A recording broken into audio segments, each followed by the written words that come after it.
nous allons dans cette production qui est une restitution de notre mission de presse ici, essayer de comprendre qu'est-ce qui s'opère.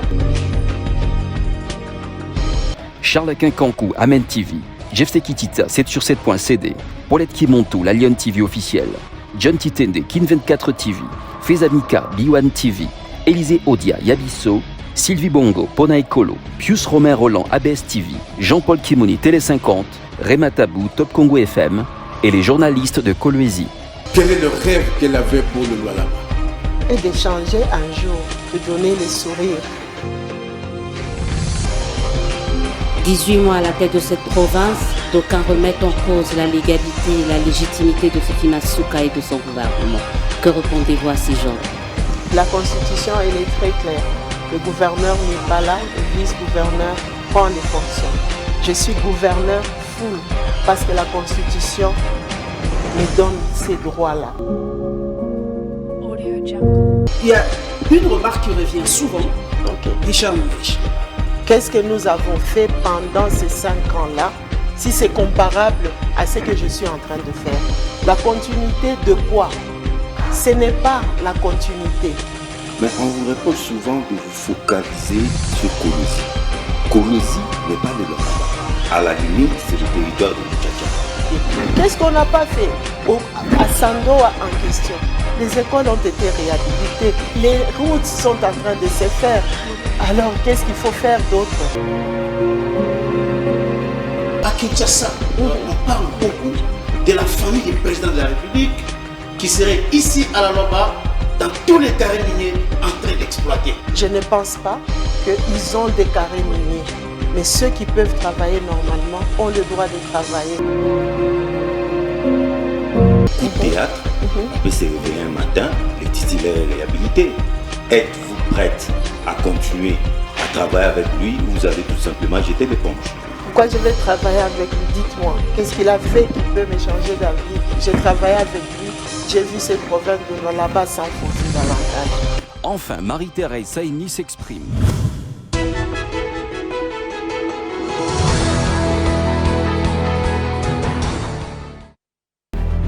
Bonjour à tous. Bienvenue Madame la Gouverneure. Merci. Très heureux de vous accueillir sur ce plateau qui est le nôtre aujourd'hui, mais c'est chez vous, ici au gouvernorat du Lualaba. Je vous invite à vous installer. Merci. Et avec vous, le membre du gouvernement qui vous accompagne. J'ai vu dans cette salle des membres de votre parti qui ont fait des déplacements, certains de Kinshasa et d'autres d'ici. Je vous remercie au nom de cette grande délégation de la presse qui est venue spécialement de Kinshasa, une grande délégation, mais aussi cette presse qui a été rejointe par nos confrères du Lualaba pour restituer dans cette salle, il y a à peu près 7 jours, vous nous avez accueillis pour nous souhaiter la bienvenue ici au Lualaba et invitation à découvrir cette province que vous dirigez depuis un certain temps. Et nous sommes venus d'abord pour constater ce que vous avez réalisé, ce qui est en cours de réalisation, mais également les ambitions que vous avez pour cette province qui se proclame maintenant pilote. Nous avons eu la chance ici d'être accompagnés par vos ministres. Vraiment beaucoup de remerciements à eux parce qu'ils étaient très disponibles pour nous conduire là où vous avez initié des projets de développement, mais également là où vous avez amélioré ce qui existait déjà. Et aujourd'hui, nous allons en quelque sorte restituer avec vous. C'est pour cela que j'ai la chance d'avoir beaucoup de nos confrères aujourd'hui qui vont pouvoir être libres de vous poser quelques questions qui vont nous permettre à la fois de comprendre les choix que vous avez opérés ici, à la fois pour tel ou tel projet d'infrastructure, de développement, d'amélioration des conditions de vie de nos compatriotes, ici à Kolwezi, mais également au-delà de Kolwezi, parce que nous sommes allés, vraiment, vous nous avez dit que nous allons nous fatiguer, et nous sommes vraiment fatigués. Très cassés d'avoir été plus loin vers Lubudi, plus loin vers Muchacha, et plus loin vers encore d'autres destinations. Encore une fois, merci. Alors, pour ceux qui nous suivent à travers le monde, nous sommes ici à Kolwezi, dans cette grande province minière, capitale mondiale du cobalt, mais également de beaucoup de minéraux, parce que même là où je suis, en dessous de mes pieds, il y a des minéraux. Partout ici, on trouve effectivement des richesses, il y a des enjeux, il y a également des dirigeants qui ont comme leitmotiv l'amélioration des conditions de vie de la population. Nous allons dans cette production, qui est une restitution de notre mission de presse, ici, essayer de comprendre qu'est-ce qui s'opère, comment le Congo peut sortir du sous-développement, comment on peut capitaliser sur nos ressources du sous-sol et du sol, parce que non loin d'ici, à Fongoromé, il y a des terres arables là-bas. Il semble-t-il qu'il y a des projets de pommes de terre. Alors je vais commencer cette émission avec le représentant de la chaîne mère qui nous a accompagnés, ici donc à Kolwezi, qui va me rejoindre. Et l'objectif ou le principe est de venir saisir ce micro, se présenter soi-même et les médias. Installez-vous. Et la première question, maman, que je peux vous poser, c'est, avant que mon confrère ne vous pose la première question,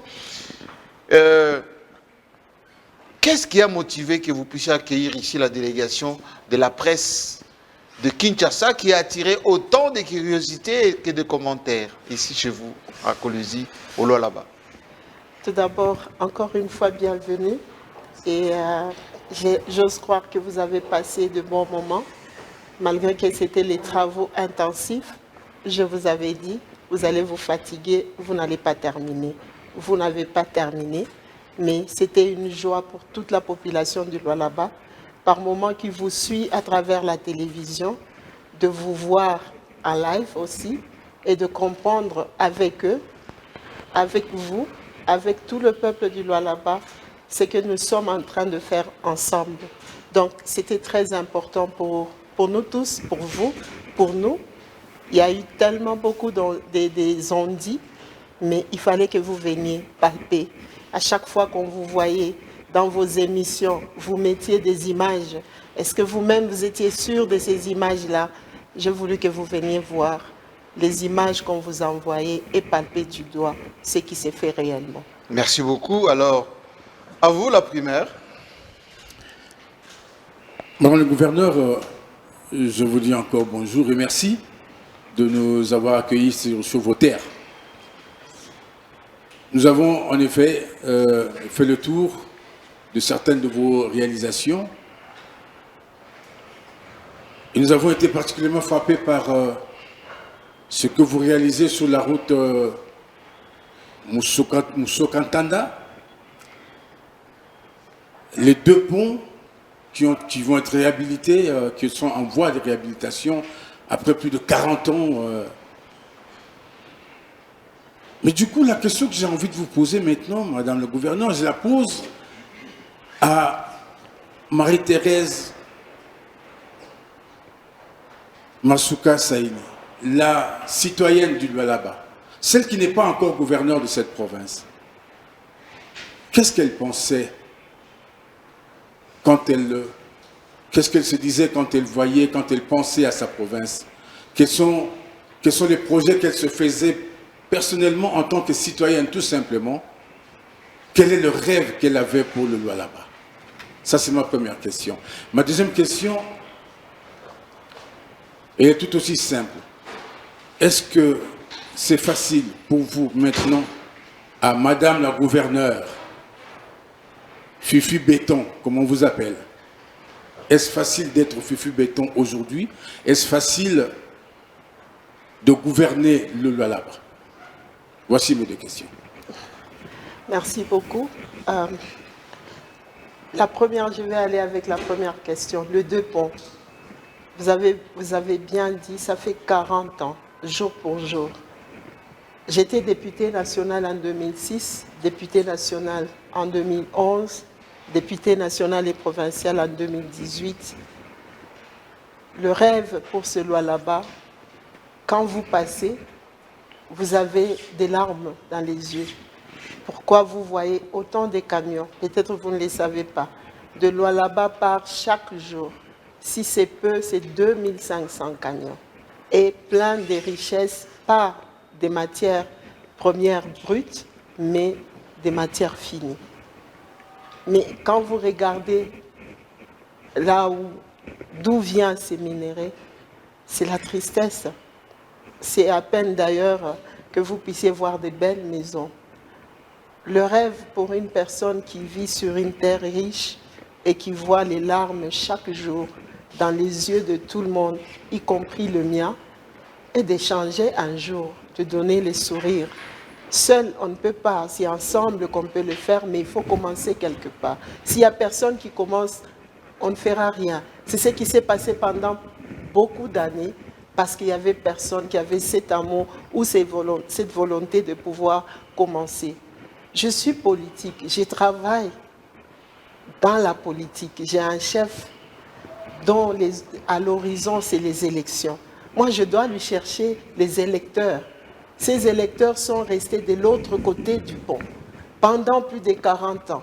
Je pense que vous avez même remarqué vous-même, ils parlent presque anglais parce qu'ils parlent la langue, mais c'est mélangé avec de l'anglais. Et c'est une grande population que nous avions juste négligée de ce côté-là. Mais nous, dans notre union sacrée, et mon président, Félix-Antoine Tshisekedi Tshilombo, a besoin de cette population-là. Raison pour laquelle je suis partie.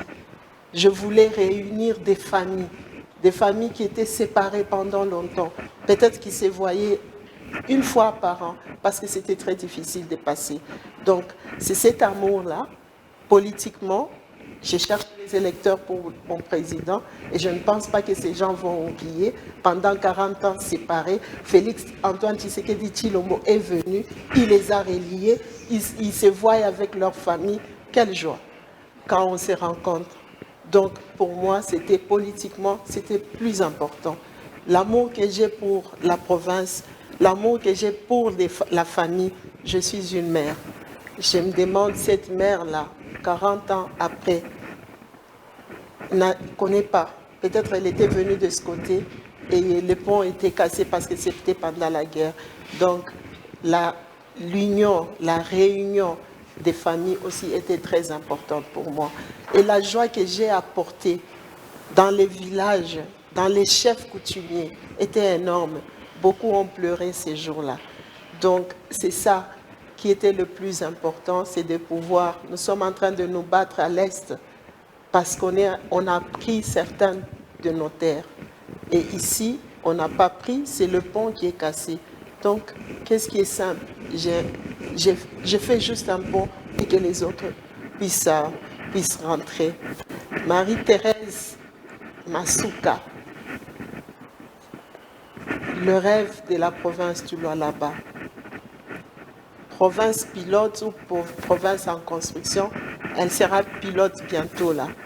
C'est de rêver parce que chaque personne qui vit dans notre pays, qui est dans la politique, voyage. Nous allons en Afrique du Sud et on rentre et on ne fait rien. Nous allons en Europe, nous rentrons, on ne fait rien. Mais j'ai opté pour ce que je vois, que je ramène ici. Pourquoi pas? La destination doit être aussi le Lualaba. Pour le monde, ils viennent pour les minéraux. Mais si nous ne construisons pas, donc on n'aura pas de destination de Lualaba. Notre rêve est de pouvoir voir des buildings dans cette province et de pouvoir voir des belles routes dans cette province. J'ai eu la chance, quand j'ai commencé à faire mon intérim, le chef de l'État était ici. Il m'avait demandé devant la population de Lualaba, il faut changer, madame, maman Fifi, changer cette province, donner à cette province une autre image. Donc voilà, c'est ce que je suis en train de faire. Je change l'image de cette province. J'ai pris Dieu pour tous nos projets. Je suis très confiante. La façon dont je travaille, ces projets, l'année prochaine, ça sera encore les inaugurations dont vous allez vous fatiguer. Merci beaucoup et je vous remercie en tout cas. Il a pas répondu à la deuxième question. On a commencé effectivement avec la chaîne nationale. On va embrayer avec l'une des chaînes privées, B1 Télévision. avec une consoeur qui vient de Kinshasa, qui pouvait applaudir aussi, hein, parce qu'elle a droit, en signalant qu'effectivement, elle est pertinente. Présentation et je vous offre, Madame la gouverneure. Faits Amika de B1 Télévision. Madame le gouverneur, nous avons visité le Lualaba, on ne va pas dire Kolwezi parce que nous sommes allés au-delà. Des chantiers, nous en avons vu, et des grosses œuvres. D'où provient l'argent? Ma préoccupation est de savoir, est-ce que ce ne sont pas des montages financiers qui pourront dans les jours à venir plonger la province dans des dettes alors que vous avez une bonne intention et une bonne vision pour cette province? C'est la première question. Je suis heureuse parce que quand on me pose cette question, je suis très très à l'aise. Tous les chantiers que vous voyez, ce sont des chantiers qui sont financés, en tout cas par la province, par le fonds propre de la province. Les banques sont là. Je crois que s'il y avait des crédits, comme je l'ai dit tout à l'heure, avec cette grande politique des rivalités, on allait sortir ça. Non. Quand j'ai commencé, la province était endettée. Elle était endettée jusque, je ne sais pas, aux cheveux ou parce qu'on dépasse les dents là. Donc, elle était totalement endettée. Mais en tant que financière, je me suis mis à essayer de regarder par où je dois commencer. Tout d'abord, la première des choses était de voir comment améliorer l'assiette de recettes. Parce qu'il faut des recettes pour que nous puissions terminer la dette que nous avons et puis maintenant nous plonger dans les projets. C'est ce que j'ai pu faire. Là où on n'avait pas de recettes, j'en ai créé. Là où il y avait des taxes, mais qui étaient des taxes dormantes, j'ai activé ces taxes-là. Et là où les recettes allaient dans les sacs des gens ou dans leurs poches, nous avons essayé de recadrer, ce qui n'est pas facile. Nous avons essayé de récupérer un peu ce qui allait dans les sacs. Ça vous a créé des ennemis après? Ça m'a créé beaucoup d'ennemis, mais avec les travaux, je crois que les cœurs-là d'ennemis est en train de changer. C'est facile quand on t'arrache, mais tu ne vois rien. Mais quand on t'arrache et que tu vois une route asphaltée, ça t'apaise un tout petit peu. Donc, je pense que c'est que j'ai commencé par remplir la caisse, terminer les dettes. Toutes les dettes qu'il y avait dans les banques, c'était des millions de dettes. Donc, nous étions au-delà de 150 millions de dollars. J'ai essayé. L'artisanat, qu'on criait que l'artisanat ne rapporte pas, l'artisanat a rapporté des moyens, raison pour laquelle je pense que vous avez visité les chantiers des creuseurs. Nous les appelons, moi je les appelle pas des creuseurs. Ce sont des grandes sociétés et qui emploient des milliers de personnes. Donc nous voulons aussi valoriser parce qu'ils ont rapporté beaucoup. Quand nous avons épongé toutes les dettes, maintenant nous nous sommes mis sur le projet. Qu'est-ce que nous commençons avec? Avec quels moyens? Quand tu as terminé la dette, tu as maintenant les recettes. Mais mieux calculer sur la durée aussi. La durée, ça m'a beaucoup aidé et je me suis dit, ces projets, je les fais en une année, mais je paye au fur et à mesure. Tous les chantiers que vous avez visités, vous avez eu la chance, ou si vous n'avez pas eu le temps, vous pouvez parler avec ces gens-là. Nous payons au fur et à mesure que les travaux évoluent. À ce jour, tous les travaux, à 60%, ils sont payés déjà à 50%. Là où c'est 70%, ils sont payés déjà à 60%. Donc nous évoluons avec eux parce que nous savons quand vous avez les moyens, vous pouvez construire. Si vous ne les payez pas, les chantiers ne vont pas se terminer. La Bible, elle dit, avant de commencer une maison, fais les calculs. Donc j'ai fait tous les calculs, nous allons terminer. C'est un énorme défi, mais vous avez quand même un bras séculier important. Ce sont les mines. Ils ont des responsabilités, ces entreprises ont des responsabilités sociétales. C'est un grand défi aussi parce que généralement, elles posent des gestes qui sont des actions trompe-l'œil. Et quel est le mécanisme que vous avez mis en place, un mécanisme qu'on peut appeler des surveillances pour que les mines répondent correctement à leurs responsabilités sociétales et que leurs actions accompagnent les actions que vous êtes en train de mener dans la province de Lualaba? C'est très simple. Je pense que quand on échange, quand on collabore et que vous mettez le projet sur la table ensemble, vous allez changer le monde. Aujourd'hui, si vous allez voir les responsabilités sociétales dont toutes les sociétés minières ont eu, où ils ont signé les cahiers des charges l'année passée, nous avons changé la donne. Parce qu'avant, c'était une petite école, on vous met 5 millions de dollars, mais l'école coûte 500 000 $ ou même 200 000. Nous avons montré l'exemple. Voici l'école que nous construisons. Cette école nous a coûté 2 millions. Nous voulons que vous puissiez construire avec vos 2 millions la même école. Mais le plan, nous le discutons. Si vous n'avez pas eu le temps, si vous étiez parti, je prends le cas de Boussanga, des Sinomines, en pleine brousse, nous avons construit avec la société Sicomine, ils ont construit une école en étage, ce qui n'a jamais existé depuis que Sicomine existe. Je pense que c'était l'échange, c'était nous-mêmes qui devions donner de la valeur à cette responsabilité sociétale et les autres ne pouvaient que suivre. S'ils construisent une petite école, bon, nous sommes contents. Pour eux, ils ont fait ce qui était important, mais moi, je suis, et tout le plan, nous les discutons ensemble. Si c'est une école, si c'est un hôpital, donc nous les faisons ensemble. Et je pense, si nous continuons sur cette allure, la responsabilité sociétale, nous allons la sentir. Sinon, s'il n'y a pas de surveillance, ça sera très difficile. Merci, Madame le Gouverneur. Merci beaucoup, merci. Alors, j'aimerais bien, avant que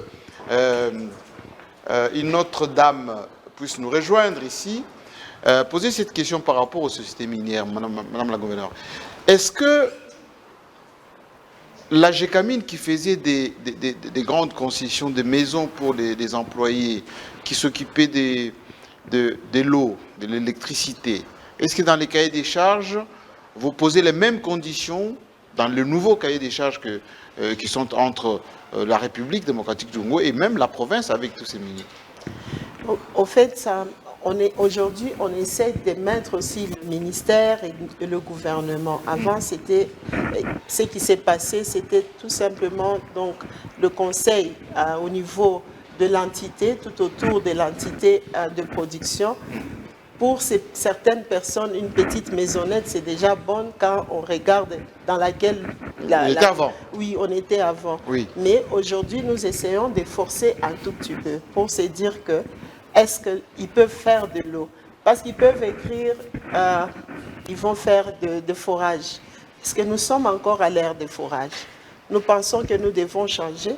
Au lieu de forage, s'ils mettent 10 forages, il est mieux de leur demander de nous construire un réseau de traitement d'eau pour pouvoir aider une grande partie de la population. Et c'est comme la concession qu'on a visitée sur la route de Fongoroume, par exemple. Oui. Juste après le pont là-bas, oui. On a vu il y a quelques centaines de maisons en construction là-bas. Oui, oui. Et ça va profiter à qui ces maisons? Ces maisons-là, ce sont des maisons que nous avons dit par les recettes des créateurs. Nous avons des artisanaux, nous construisons ces maisons, ce sont des logements sociaux. Ces logements, ça sera vraiment au profit beaucoup plus de ceux qui travaillent dans les mines. Et si vous aviez vu le plan, nous avons tout prévu. L'électricité, combien de kVA ils ont besoin. Pour l'eau, combien de mètres cubes ils ont besoin. Les caniveaux, donc tout est prévu pour que l'année prochaine, nous puissions avoir le nombre de kVA, mais ce sera l'énergie propre par système solaire. Merci beaucoup. Alors, on va quand même retourner ici chez vous. Hein. Je vais prendre un confrère qui vient de Colosie. On va genrer juste après. Récupérez le micro. Vous avez la possibilité d'interroger Madame le Gouverneur. Présentation et votre question. Vous posez des questions. Je suis David Kabea pour Yalisano Télévision. Merci à l'autorité provinciale pour avoir associé la presse locale à cette grande délégation qui est venue de Kinshasa. La question, excusez, il y a plusieurs chantiers qui sont ouverts sur la ville. Mais aucun chantier n'est fini, initié par vous et qui est fini. On se pose la question, est-ce que les partenaires qui travaillent avec vous dans la réalisation de ces chantiers sont-ils encore dans les délais où il y a déjà des passements? Ou carrément, c'est une manière pour vous de faire les choses en partie? Une première question. Je pense que la gestion publique n'est pas la gestion d'une famille. Quand tu construis ta maison, tu peux la construire en une année. Construire une route asphaltée, 28 km du pont Lualaba à Mwangeji, mon frère, moi et toi, nous sommes ici au Katanga. La route Kasumbalesa, Kolwezi, ça fait combien d'années? Est-ce qu'elle est déjà terminée? Ça fait plus de 20 ans que nous sommes en train de construire cette route-là. Elle n'est jamais finie. Mais j'ai pensé que tu allais acclamer, tu allais être vraiment heureux que nous puissions asphalter, élargir cette route qui vient de Pont-Lualaba jusqu'ici. Ça fait 28 km. La faire en terre, l'élargir, l'asphalter, ça c'est du jamais vu. En une année, c'est que ces gens ont fait. Moi, je suis en tout cas dans la politique, ça fait bien longtemps, je n'ai jamais vu ça. Donc, c'est parce que ces gens sont très bien payés et qu'une route, on ne la fait pas en une année ou en 2 ans. C'est déjà un grand exploit que nous puissions le faire en peu de temps. Toutes les routes, moi, je n'ai pas donné un contrat à une seule société. Donc, nous sommes dans les délais. Mais si une route, c'est 30 km, nous n'allons pas asphalter ça en une année ou en une année et demie. La route Kolwezi-Dilolo, ça fait combien d'années? Vous avez parlé, surtout les Yalisano, parle beaucoup. Vous avez crié depuis 2015 jusqu'en 2020. Vous avez parlé. Mais en une année, aujourd'hui, je crois que vous êtes parti à Kassage, où vous alliez, quand tu partais d'ici, je pense seulement 2020, non loin. Tu partais d'ici à 7 h, tu arrivais à Kassage quand? Tu passais même la nuit sur la route. Mais aujourd'hui, tu peux quitter Kolwezi à 7 h, à 12 h, tu es à Kassage. Est-ce que je mens? Je ne pense pas. Donc, je pense que vous devez être patient et voir les travaux, encourager ceux qui travaillent, au lieu de vous dire, est-ce que c'est une manière de ne pas finir les chantiers? Non, je suis dans la construction depuis longtemps. Même mes propres maisons, des fois, je prends des années pour faire des choses bien. Mais ici, c'est la gestion publique. Nous devons faire des choses bien qui vont durer des années, comme des belles maisons que M. Jean-Marie a dit de la GECAMI. Après 100 ans, nous avons vu, nous continuons à voir des très belles maisons qui sont encore là. Donc, je tiens compte de cela. Je préfère prendre le temps et faire des choses bien que me précipiter. Merci, madame. J'allais savoir si madame jusqu'ici est satisfaite du travail qui est en train d'être fait sur le terrain, où il y a des choses qui doivent être améliorées. Il y a des choses qui doivent être améliorées, raison pour laquelle, des fois, tu me vois sur le terrain pour voir est-ce que cet asphalte est bon, est-ce que l'épaisseur est...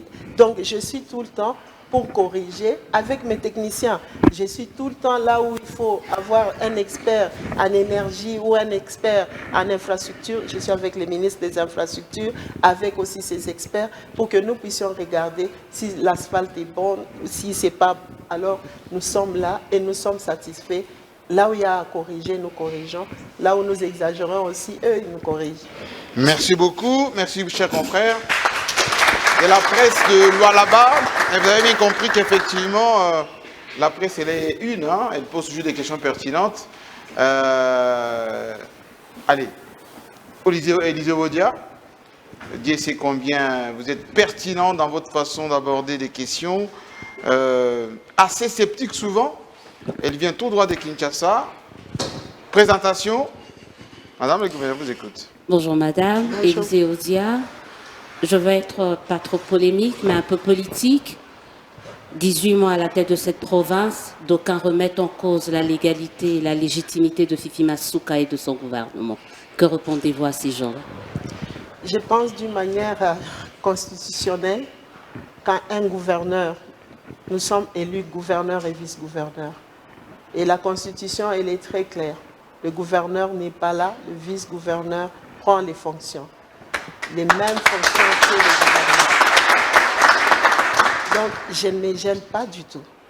Je suis gouverneur full, parce que la Constitution me donne ces droits-là. le gouvernement a le droit d'être là.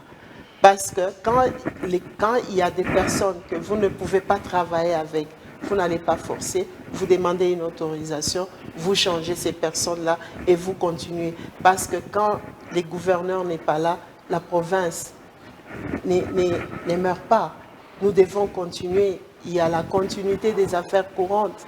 Mais ici, nous sommes dans la Constitution, dans la légalité. Donc, je continue à travailler comme gouverneur fou. Et je suis très à l'aise parce que la Constitution me donne ces droits-là. On effectue cette mission de presse quelques mois après la controverse autour des Kuluna transférés à Kanyamaka CC. Avec un peu de recul, qu'est-ce que vous pouvez nous dire par rapport à ce qui s'est passé, votre analyse, mais également est-ce que vous comptez continuer la collaboration, le partenariat avec le service national et à quel niveau? Je vais commencer par la dernière question. Je vais continuer parce que, comme je l'ai toujours dit, l'opération Kanyamaka CC, c'est parce qu'au Lualaba, la politique a pris pratiquement le dessus. Kanyamaka CC n'a pas commencé aujourd'hui. Ça a commencé avec Mouzé à l'époque. Là, on n'avait pas entendu beaucoup de bruit. Mais aujourd'hui, parce qu'on a mis la politique là-dessus, Kanyamaka CC de Lualaba était devenu le sujet de toutes les chaînes de télévision, que ce soit à la radio, en tout cas de tous les médias. C'était très étonnant et ce n'était pas bon. Parce que ces personnes qui voulaient vraiment abîmer et l'image de la province du Lualaba et l'image des services nationaux, pour moi, c'est très triste. Moi, j'étais partie en Zambie. C'est que les services nationaux de la Zambie, je crois que notre général était même parti en Zambie. Ce qu'ils font là-bas, c'est énorme, c'est très encourageant. Je pensais faire la même chose ici chez nous. Il y a beaucoup d'enfants dans les mines. Il y a beaucoup d'enfants qui sont en train de trimer par-ci, par-là. Les parents n'ont pas de moyens pour les amener à l'école.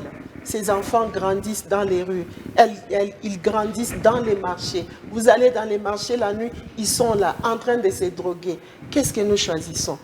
Nous choisissons les enfants qui se droguent, les enfants qui sont en train de tuer, les enfants qui mettent des pierres sur la route pour essayer de voler.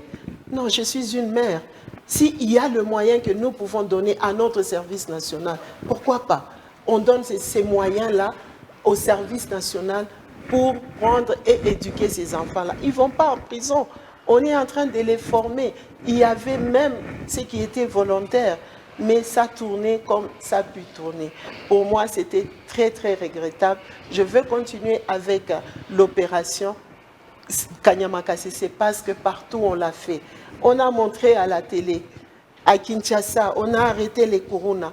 Nous avons vu les spectacles désolants de Kinshasa, de nos propres enfants. Si on prend une décision, même dans notre propre maison, si un enfant, ça ne va pas, nous cherchons toujours comment l'éduquer. Et c'est ce que la province de Lualaba est en train de chercher. C'est énorme. Nous avons des enfants qui viennent de partout, que nous devons prendre en charge. Ceux-là qui sont d'ici et ceux qui viennent de partout ailleurs dans notre République, parce qu'ils cherchent à être peut-être dans les mines et que ça ne va pas dans les mines, ils ne font rien. Kanyamaka CC est une école pour moi, c'est un centre qui nous aide à changer ces enfants-là qui sont dans la rue. Est-ce que c'était mauvais de faire ça? Non. Et la province va continuer. Deuxième question? Une dernière question. Dernière. Pardon. La réinsertion, nous avons visité le centre. Moi, j'ai été personnellement marquée par ce centre de la cité de commune d'Ilala. Voilà. Parce qu'on parle de la réinsertion quand même de ces jeunes désœuvrés. Qu'est-ce qui se cache derrière ce centre-là et puis non loin, il y a cette maternité également qui a été construite entièrement sous l'ère Masuka. Soit disant en passant, j'ai visité ce centre d'Ilala. c'est fait aux normes, hein, complètement internationales. C'est immense. Oui. Il y a un stade, il y a même un champ expérimental. Vous avez trouvé les moyens où? Bon, entre nous, on peut nous dire. Les moyens sont toujours là. Je crois que c'est pas un crédit qu'on va rembourser, Banque mondiale, non, PNUD, avec intérêt. Non, je crois, d'ailleurs, j'ai l'impression par moment que tous ces crédits-là, on nous oublie souvent. Quand nous regardons même dans notre budget, moi, le budget que j'ai présenté à l'Assemblée, j'ai vraiment diminué le côté venant de l'extérieur. Parce que ici, au Lualaba, ça ne vient pas. Si tu mets dans ton budget le côté venant de l'extérieur, tu ne vas pas réaliser le budget. Donc moi, je l'ai même réduit à 10%. Tout ce que vous avez vu, nous les faisons avec les fonds propres de la province. Là où il faut demander un crédit, le bourgmestre me demande l'autorisation de demander le crédit pour continuer dans nos projets.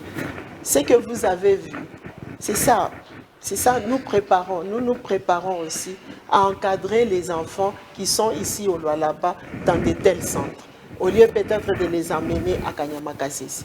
Nous sommes d'ailleurs en pourparlers avec le général pour voir comment faire un autre centre ici dans les domaines agricoles. Donc, nous voulons avoir le tout.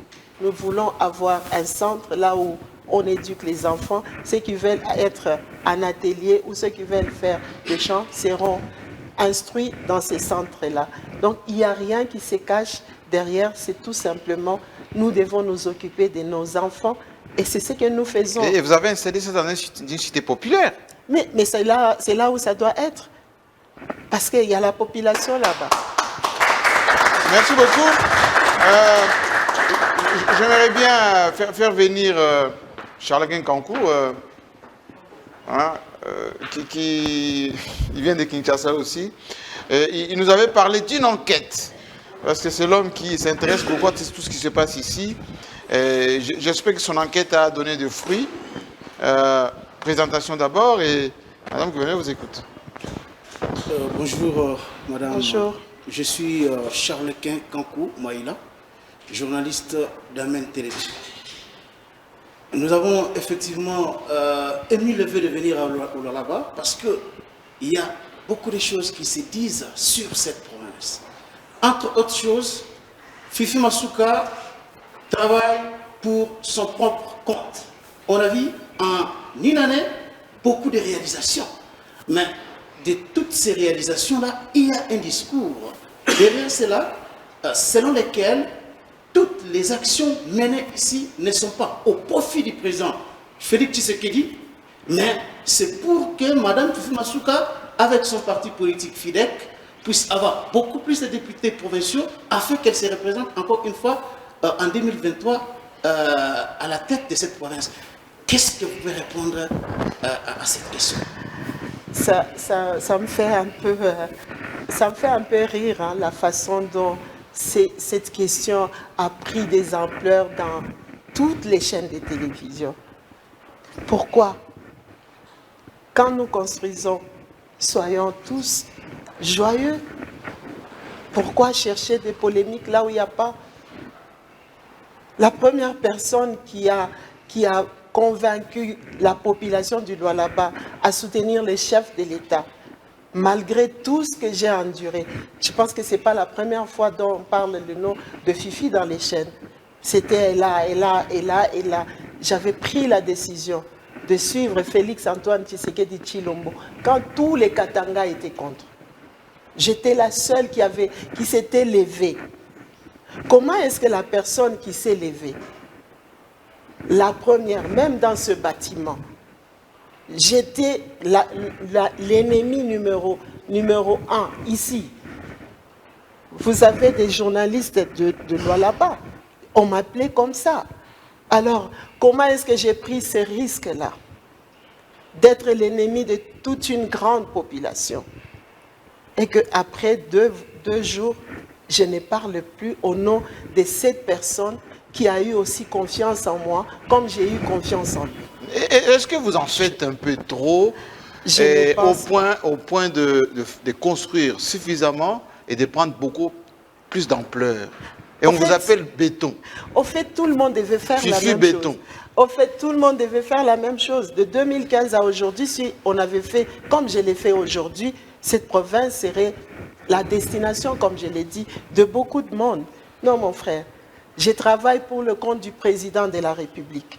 C'est cette personne qui a accepté de travailler, de m'accepter, d'être avec lui. Comment est-ce que je ne peux pas? Je suis d'ailleurs chrétienne par rapport à ça. Donc, je pense que c'est de la mauvaise foi. C'est de la mauvaise foi de ne pas accepter que Fifi est en train de travailler pour tout le monde. Et premièrement pour les chefs de l'État. Vous avez sillonné. Vous n'avez pas vu les images du président de la République? Sur chaque affiche d'ailleurs et chaque maquette. Hein? Comment est-ce que... Même derrière ici, il y a le... Même derrière, partout. Vous avez construit d'ailleurs le palais présidentiel ici. Partout. Ou la résidence du président. Oui. Ça va donner ça va faire des envies, ça. Partout dans les provinces qui existaient avant, il y avait toujours la résidence du chef de l'État. Vous-même, vous vous rappelez, même pour cette résidence, on en a parlé. Mais pour revenir à vous, je pense que la personne qui a commencé cette rumeur-là, je crois qu'il devait demander pardon à la population de Lualaba. Parce qu'on l'a accueilli comme il se doit.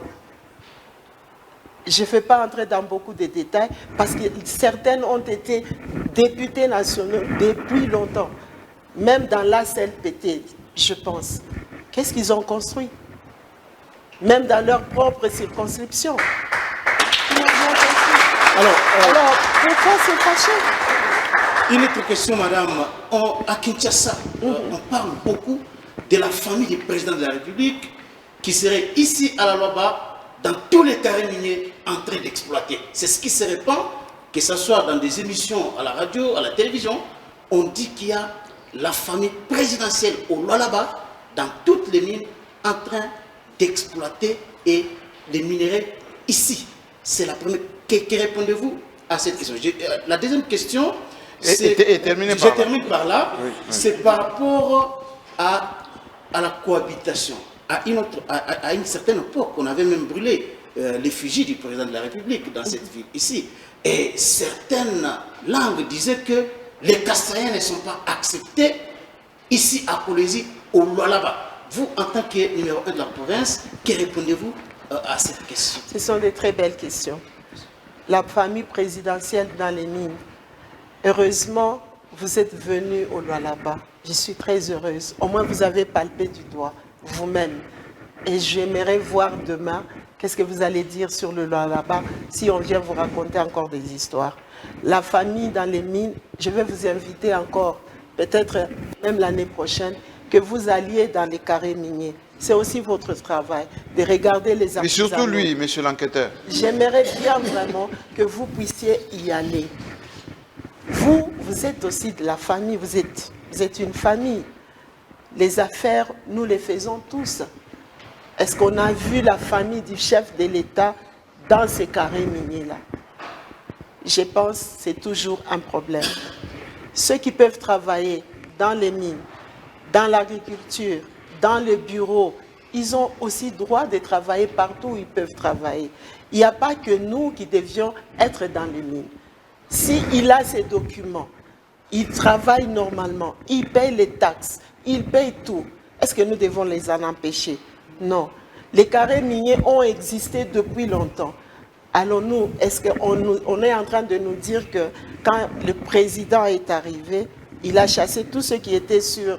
Ses frères ont chassé tous ceux qui avaient leurs carrés et récupéré ces carrés-là? Non. Moi et vous, nous avons vécu, non? Nous avions été là avant l'avènement de Félix Antoine Tshisekedi, notre président. Nous avions été là. Toutes ces familles, nous entendions. Est-ce qu'on en faisait beaucoup de bruit comme aujourd'hui? Non. Je suis ici. Je connais tout ce qu'il y avait comme mine. Parce que déjà à l'époque, moi j'étais présidente de la commission des mines à l'Assemblée. Donc je connais aussi toutes ces familles qui avaient des carrés miniers et qui continuent jusqu'à aujourd'hui. Non, je ne pense pas qu'ils ont des carrés miniers. Mais ceux qui peuvent travailler normalement ont le droit de travailler. Mais j'aimerais que vous puissiez venir, comme on a dit, vous êtes dans les enquêtes, venez ensemble. Cette fois-là, je vais aller avec vous. Merci beaucoup. Merci Charles Quint. Mais vous n'avez pas répondu à la cohabitation entre les Kassaïens et leurs frères du Lualaba. Est-ce que ça se bagarre ici, ça se chasse? C'est vrai. Comment ça se passe? Au début, avant l'avènement de l'Union sacrée, c'était très dur. Voir la photo du chef de l'État, c'était seulement dans les bureaux.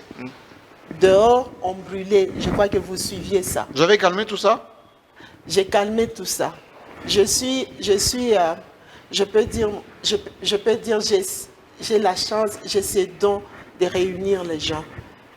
Donc, j'ai réuni les gens. Vous n'avez pas entendu qu'il y a eu des problèmes depuis, en tout cas, que je suis en train de gérer. Parce que moi, je ne choisis pas tuer de quelle ou telle autre tribu. Si je dois chasser les Kassaïens, je dois chasser mes propres enfants. Ah, bien compris. Merci beaucoup. Sylvie Bongo qui n'est pas du Kasaï, je peux confirmer, qui va nous rejoindre, qui prend le micro. Et elle était très curieuse de savoir ce qui se passe là-bas. Elle a visité, elle est fatiguée, ça c'est le moins qu'on puisse dire. Vous avez remarqué, gouverneur? Très fatiguée, mais ça valait de la peine. En tout cas, moi, je m'empresse de vous féliciter parce que beaucoup pourraient mordre la poussière à votre place. Mais vous êtes en train de réussir là où certains ont peut-être échoué ou ça en sont sortis difficilement. Pas de polémique, hein? Pas de polémique. Pas de polémique. Pas de polémique. Contrairement à ceux qui pensent que Mme Fifi Mansouka ne communique pas surtout en ce qui concerne les chefs de l'État. Mais quand moi je suis arrivée ici, j'ai eu l'impression qu'on était déjà en campagne électorale. Tellement qu'on ne sait pas voir une pancarte sans votre photo et à côté l'image du chef de l'État. Pourtant, c'est plus les politiques qui vous attaquent, au lieu que ce soit la population. Moi, je voudrais savoir où est-ce que vous situez l'unité du peuple lualabais, alors qu'il y a quelques mois, on a retrouvé tous les Katangais venus de partout se mettre ensemble pour parler de l'unité du peuple katangais. Mais vous peinez à faire la paix ici. Qu'est-ce qui se passe? Où est-ce que vous situez l'unité du peuple lualabais, madame Mansouka?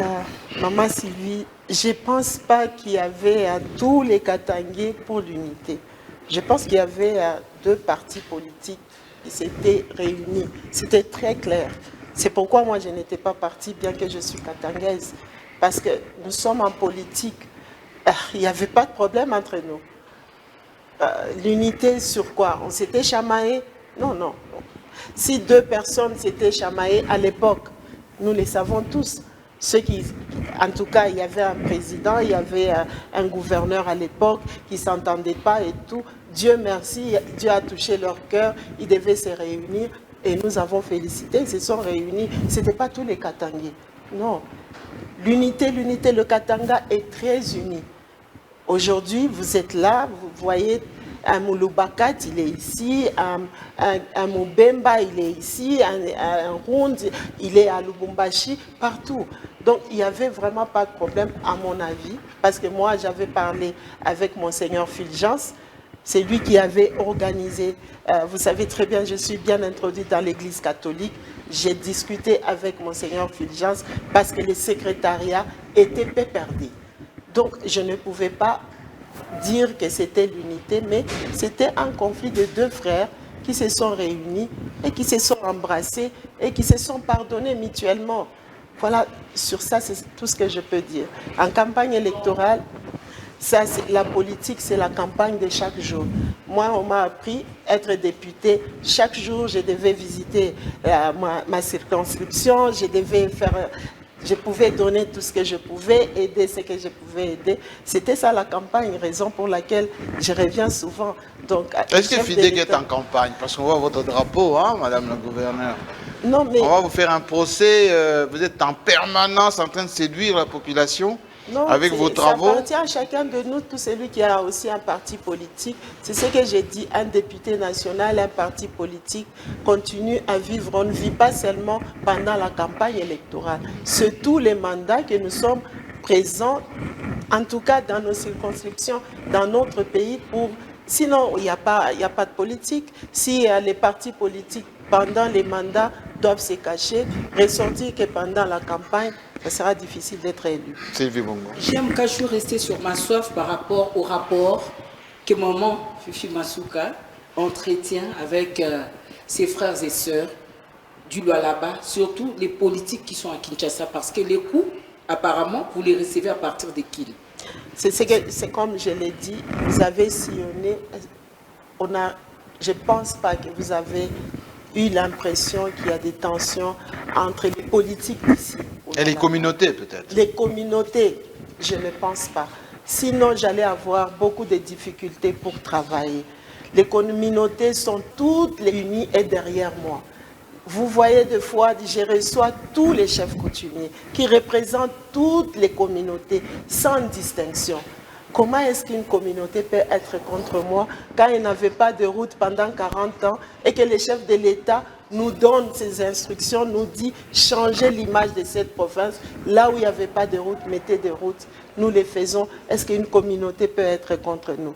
Non, je ne pense pas. Toutes les communautés dans la province du Lualaba, nous sommes tous unis pour pouvoir changer cette province.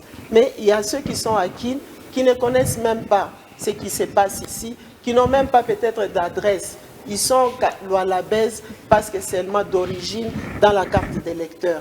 Mais ils ne sont pas ici. Mais qu'ils construisent un peu chez eux. Hein. Nous, on a assez de leitmotiv. Construisez chez vous. Je vais terminer. Oui, terminez, s'il vous plaît. Madame la gouverneure, vous rêvez grand. On voit ça avec les réalisations des grandes envergures, notamment l'aérogare. Je me suis intéressée un peu à ça. Il y a l'hôpital que vous êtes en train de réhabiliter et en même temps de construire. Vous rêvez grand, mais il y a un contraste par rapport à la situation sociale de la population. Il ne faudra pas construire des grandes routes quand la population n'a même pas une moto. Il ne faut pas construire un aérogare de telle envergure, de telle grandeur, quand votre population ne sait même pas se payer un billet d'avion pour atteindre Kinshasa. Qu'est-ce que vous faites pour renverser cette tendance-là de la pauvreté de la population par rapport aux réalisations qui sont quand même, on va dire, cet aérogare, une fois terminé, sera peut-être une première en RDC. Je pense que l'aérogare a sa raison d'être. C'est ça, rêver grand. Nous avons les plus grandes mines dans le monde, les plus grandes sociétés minières. Il y a une chose que j'ai expérimentée la semaine, peut-être le mois passé. J'étais en Zambie, à Lusaka. 18 ans avant, nous étions au même pied d'égalité. Mais aujourd'hui, vous allez à Lusaka, vous avez les malls, même à la cité, là où vous avez dit qu'il ne fallait pas construire. Pourquoi il y a un mall à l'hôpital? C'est pourquoi. Non, ça c'est autre chose. Ça. Là, ce mall-là, moi je construis, les autres vendent. Ça c'est pas. On devait faire ce mall ailleurs, pas là-bas. Là-bas, c'est la clinique. On devait faire la clinique, mais c'est fait. Ça c'est le passé. Nous, le présent, comme vous avez vu, nous sommes en train de construire la clinique pour essayer. Parce qu'aujourd'hui, si vous tombez malade, je dois vous amener rapidement à Lubumbashi. Parce qu'il y a des appareils, il y a des trucs qui nous manquent, il y a l'hôpital qui manque. Tu peux même tomber. Je me rappelle une fois, il y a un DG de la banque à Freeland, il avait glissé. Il est parti à l'hôpital, moi, on a fait la radio, on a mis le plâtre. Quand il est arrivé à Kin, il est parti à l'hôpital, on a dit qu'il n'était pas cassé, qu'il ne s'était pas cassé le bras. Donc il y a un grand problème. Pour moi, les plus importants, la population sur le plan social, c'est en train de s'améliorer. Si nous payons les dettes, si nous payons les entrepreneurs, c'est un exemple aussi pour toutes ces sociétés minières qui sont là, pour payer aussi leurs dettes, payer aussi ce qu'ils doivent. Et c'est ça le social. Le social, c'est ça l'économie. Quand vous payez, l'argent reste ici dans la province, ça circule et ça change un peu. Est-ce qu'ils n'ont pas l'argent pour aller payer les billets et consommer? Si vous regardez la population de la jeunesse, les destinations aujourd'hui, c'est où? C'est au Lualaba. C'est parce qu'ils s'y retrouvent. Quand il va dans l'artisanat, il devient un artisan. Dans les mines, en tout cas, il ne manque pas de quoi manger. Donc je pense avec ça, tout ce que nous voulons faire aujourd'hui, c'est d'améliorer. les conditions des travail des artisanats, pour que ça rapporte encore beaucoup plus pour eux et pour le gouvernement. Quand ils travaillent bien, ils payent les taxes, ils gagnent aussi. Donc ils auront de quoi acheter les voitures pour passer sur l'autoroute. Ils auront de quoi...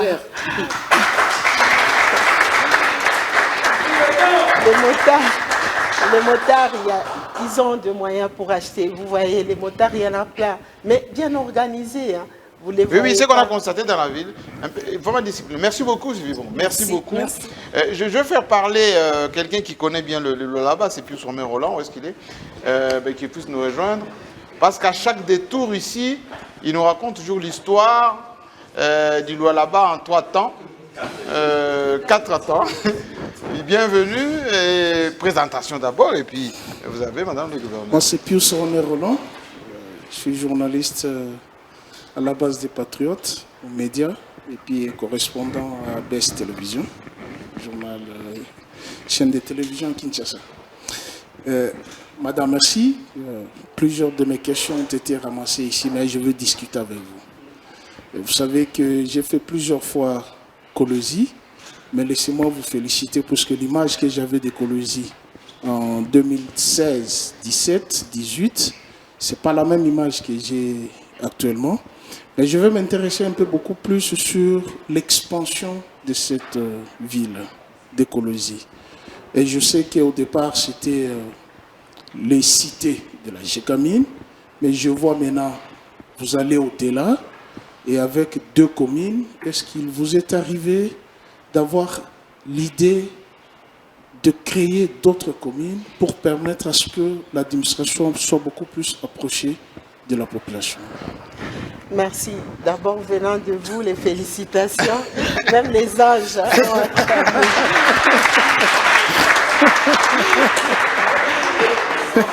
Et vous savez que j'étais ici, on s'est rencontrés plusieurs fois. Donc, ça m'encourage encore davantage pour que l'année prochaine, vous puissiez trouver mieux que ça. Oui, la ville est en train vraiment de prendre des ampleurs. Par moments, on a même peur. Mais on n'a pas peur. Est-ce que nous avons une idée de créer? Oui. Vous allez voir dans les prochains jours, peut-être encore je pourrais vous inviter.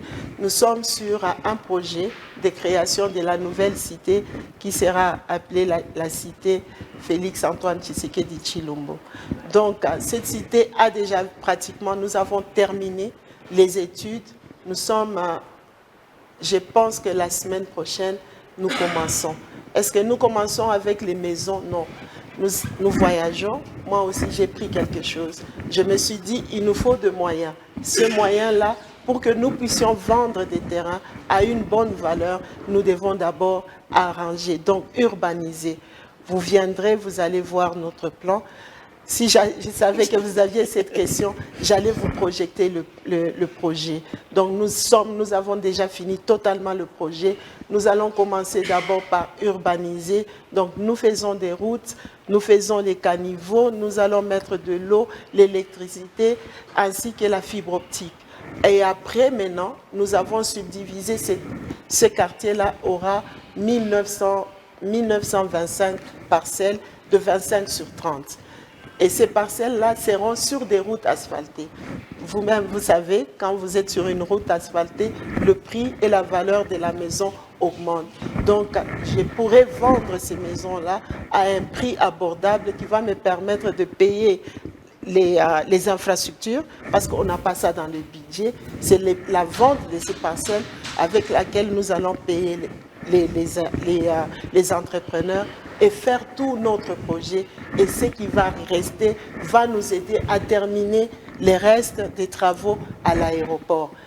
Nous avons fini l'aérogare, mais il y a beaucoup qui reste. Nous allons terminer cet aérogare pratiquement au mois de mars l'année prochaine. Mais il nous faut une piste. Cette piste-là ne convient pas. Elle est de 2500, il nous faut 3000. Il nous faut les bretelles de notre piste. Il nous faut le Danemark parce que nous avons des passerelles. Il faut ce Danemark-là. Il nous faut la tour de contrôle, caserne de pompiers. Si nous voulons avoir des avions internationaux, il faut clôturer. Dans notre République aujourd'hui, le seul aéroport clôturé, c'est seulement à Goma. Donc, nous devons clôturer. D'où viendra l'argent? Est-ce que la RVA a assez de moyens? Non. Parce que déjà, l'aérogare a été financé par la province. Il nous faut des moyens et moi, je pense que le moyen, je ne peux les tirer qu'en vendant, mais en vendant à bon prix. Que la province se retrouve, que la RVA puisse avoir tout ce que nous avons besoin et que cette province soit vraiment le miroir. Quand vous descendez de l'aéroport, vous vous dites, en tout cas, je suis en RDC. Voilà. Puisque vous parlez de terre, madame. Puisque vous parlez de terre, dans mes itinérances, j'étais à Moussokatanda. Et j'ai vu les maisons dans certains villages, les maisons des ouvriers. Et moi, personnellement, je ne suis pas content de ces maisons. Au regard des potentialités que génère le loi là-bas, et je ne veux pas citer le nom de la société pour friser, mais je n'ai pas été content de ces maisons. Qu'est-ce que vous en pensez pour améliorer la situation des gens qui sont là? Bon, heureusement, on est en train de vieillir ensemble, je crois, avec toi.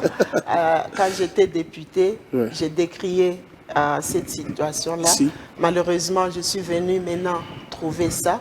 J'ai continué, quand moi-même j'avais fait l'itinérance. Vous ne pouvez pas être sur une terre qui aujourd'hui, on dit que la société en question sera la première société mondialement en production de certaines matières premières et que ce qu'on donne à la population qu'on a trouvé sur cette terre-là, ce sont des petites maisonnettes-là, ça fait trop mal. Nous continuons, nous pensons que nous avons déjà fait ces remarques-là à la société. Nous continuons de faire d'aller de pourparlers en pourparlers. Si j'ai besoin maintenant de vous, je pense que je ferai appel à vous. Mais pour l'instant, on discute pour changer cette situation-là. Parce que même là-bas, moi, si je n'avais pas arrangé d'autres routes, ils seraient encore enclavés, malgré les petites maisonnettes qui sont là. La dernière question. Oui, la dernière voilà. question. Merci. Alors, parce que les confrères attendent. Hein? Si, la dernière question. Il y a quelques jours, oui, il y a une polémique qui est née. Moi, je me suis entretenu avec le chef Moussokatanda à propos des 50 000 hectares. Est-ce que vous pouvez éclairer à l'opinion de quoi il s'agit à propos de cette polémique autour de presque 500 km² qui pouvaient appartenir à une famille? C'est quoi la lumière autour de cette question? Moi, je ne suis pas d'emblée contre s'il y a une situation. Néanmoins, nous devons suivre la loi. La loi dit aussi que s'il y a ces genres de situations, la communication doit être démise, c'est-à-dire en commençant par le gouvernement central jusqu'au gouvernement provincial. J'étais au courant de rien par rapport à cette soi-disant vente de ces 50 000 hectares. Depuis 1984, hein? C'est ce qui est étonné. Et je rappelle, pour ceux qui nous suivent, c'est 50 000 hectares, 500 km². Dans un secteur où il y a à la fois les terres arables et les mines, ça prête un peu à frémir, hein, pour un Congolais de base, oui, enfin comme nous, là, les patriotes. Donc, nous avons appris, d'abord ce sont les chefs coutumiers qui entendaient qu'on va les délocaliser. Ça a commencé par là. On va délocaliser? On va les délocaliser parce que les terrains appartenaient à une famille et tout. Bon, on se demande, c'était quand? Je n'avais vraiment aucune idée. Et quand j'avais appelé le ministre, c'est parce que c'était les ondits. Je n'avais aucune correspondance sur ça. J'ai appelé le ministre pour demander, est-ce que ce qu'on entend, c'est vrai? Il dit par rapport à quoi? J'ai dit par rapport aux 50 000 hectares. Est-ce que c'est vrai? Il m'a dit, mais on vous a écrit. J'ai dit non, je ne suis pas en copie. Si vous pouvez m'envoyer cette lettre-là. Mais si c'est 50 000 hectares, c'est ce que j'ai dit. Si c'est 50 000 hectares, monsieur le ministre, je pense que on devrait, normalement, vous deviez même vous-même venir. Parce que c'est tout un groupement dans la chefferie. C'est tout un groupement et ça prend au moins 100 000 personnes. Ça, c'était ce que je lui ai dit au téléphone. À la minute, lui-même m'a envoyé la lettre dont il avait écrite. Je l'ai même appelé, j'ai dit, regardez vous-même la lettre. Vous ne m'avez pas mis en copie, ni le Premier ministre en copie. Si c'est 50 000 hectares, vous deviez passer par la loi. Donc vous deviez passer par l'Assemblée nationale pour faire la loi afin que nous puissions maintenant voir ces 50 000 hectares-là, nous les prenons où? Pour moi, c'était une nouvelle concession. Mais quand j'ai lu sa lettre, on a écrit que c'était une concession achetée en 1984. À l'époque du parti unique, les MPR.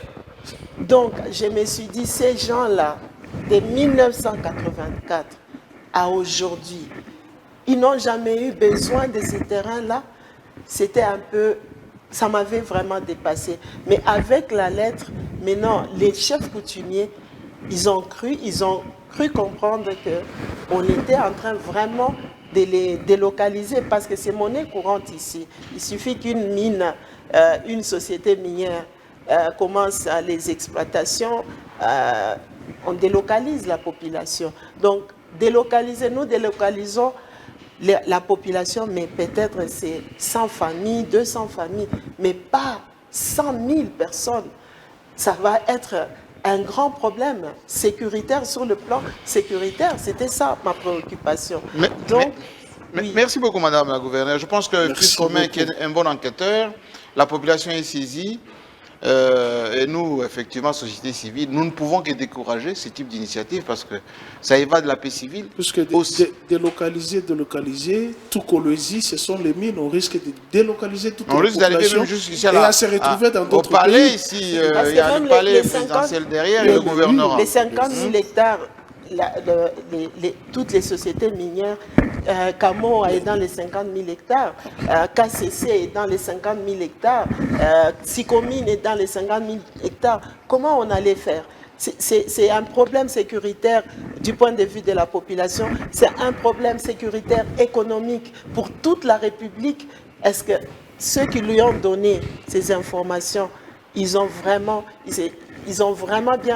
sont bien renseignés? Est-ce que vous êtes arrivé au niveau des cadastres, au titre foncier, pour chercher les documents qui sous-tendent la vente de cette concession? Parce que ça, c'est grave, plus en 84. C'était le parti unique, le MPR.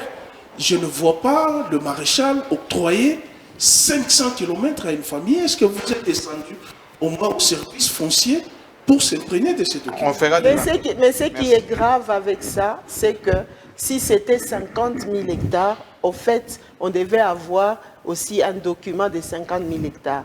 Notre curiosité était, on n'est pas informé. Les services des cadastres devraient passer par nous. Ils nous ont amené tout un tas de documents, donc le contrat, 56 contrats. Mais pourquoi on a subdivisé ça en 56? Déjà. Parce que la lettre, elle est claire. La lettre dit, vous amenez ces arrêtés. Déjà. Merci beaucoup.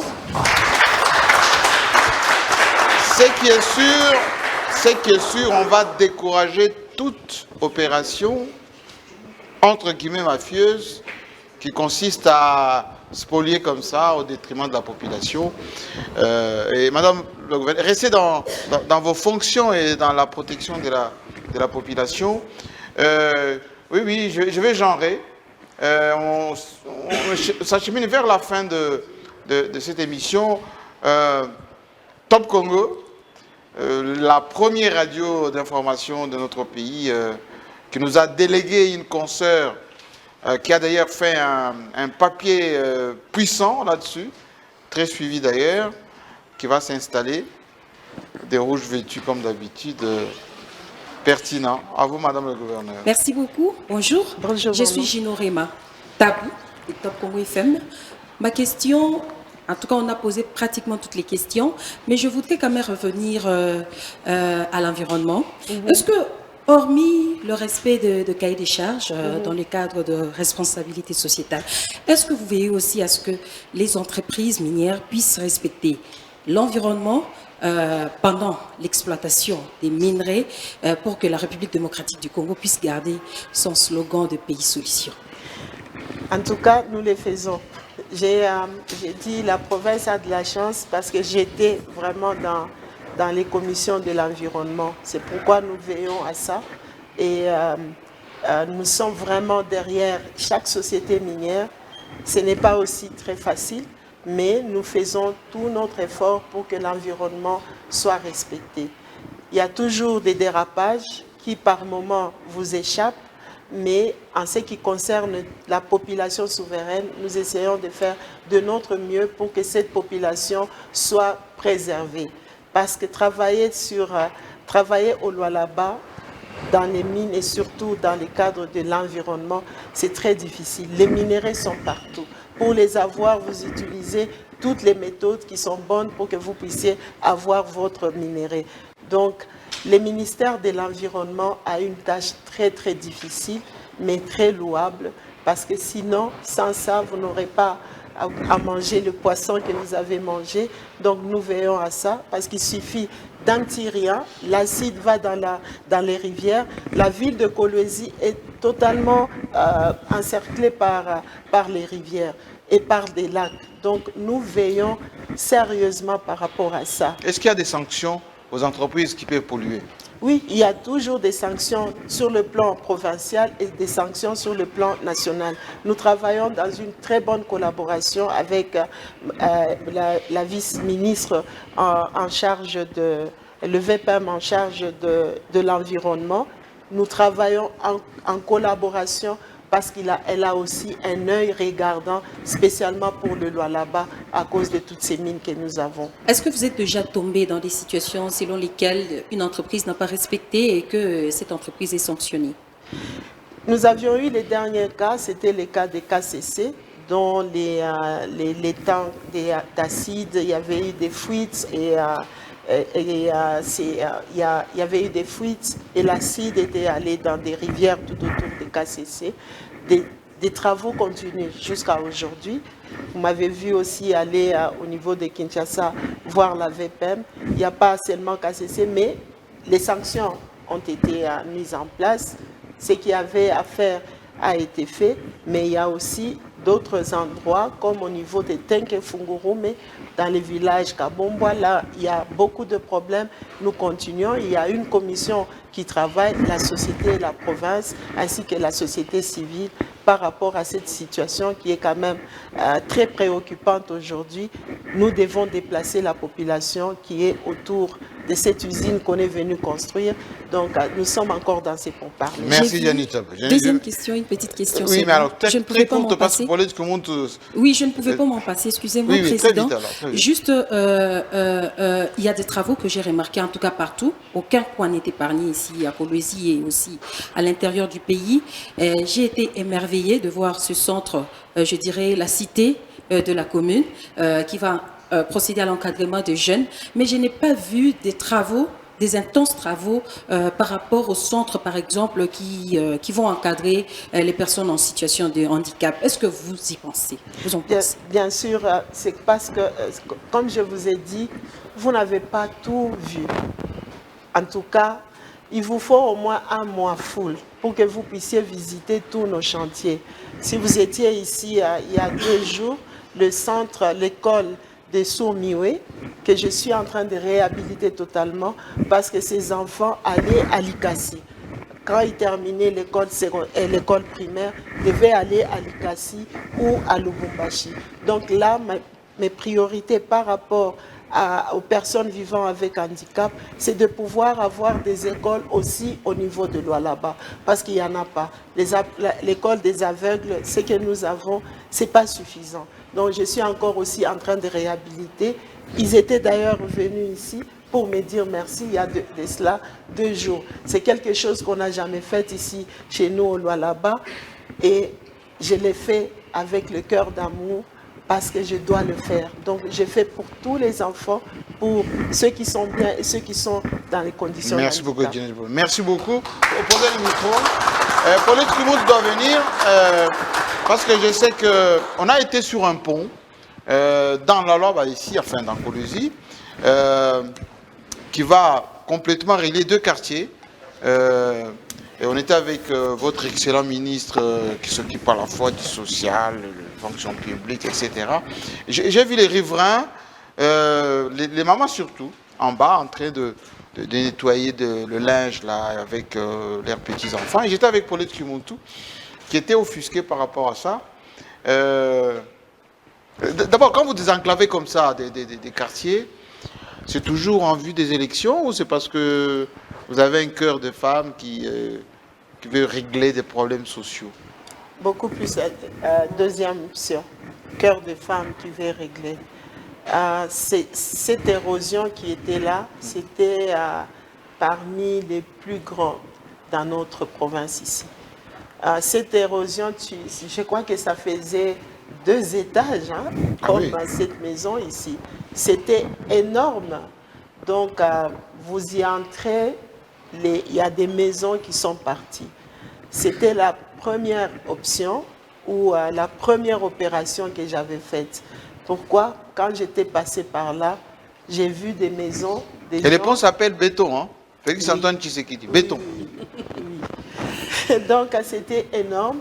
Donc, nous avons appelé, parce que les Chinois qui sont dans cette concession de la route Kassumbale-Sakolwezi, ils nous ont promis d'arranger, de fermer cette érosion-là pendant 3 ans.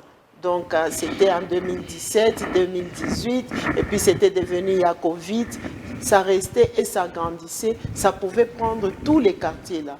Raison pour laquelle c'était la première action que j'avais faite, c'était pour prévenir, sinon on allait avoir beaucoup de deuils ici. Donc, c'était une action totalement sociale. Paulette Kimuntu, j'ai ma chaîne YouTube, La Lionne officielle. Je suis d'abord féministe, donc je tiens à vous féliciter en tant que femme, parce que de temps en temps on dit que les femmes ne réussissent pas. Coup de chapeau. Merci.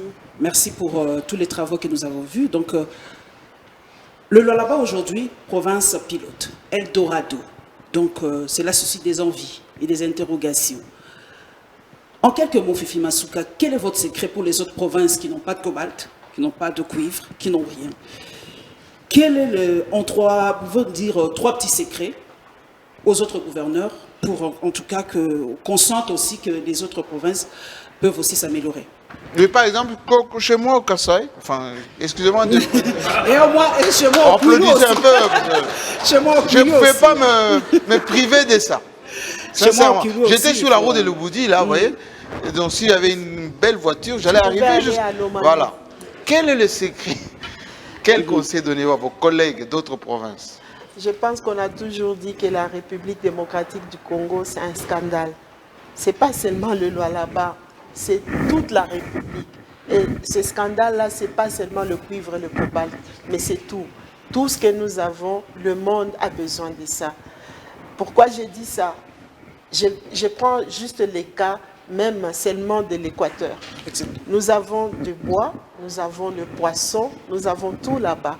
Donc nous pouvons en faire un grenier et en alimentation et en bois. Regardez, nous avons du bois autour de nous. Est-ce que nous achetons ça à l'Équateur? Non. J'ai eu la chance d'être invité parmi... Nous étions tous les vice-gouverneurs à l'époque, nous étions invités en Chine par l'ambassadeur chinois. Nous avions fait 2 semaines en Chine. On a mené chaque gouverneur dans la qui achète les minéraux ou tout ce qu'ils ont dans notre pays. Nous sommes allés où on achetait le bois de la RDC. Ce Chinois nous a dit, ce bois ici, un conteneur de 30 tonnes égale à un conteneur de 30 tonnes de cuivre. Oh. Wow. Nous avons le bois le plus cher du monde dans notre République.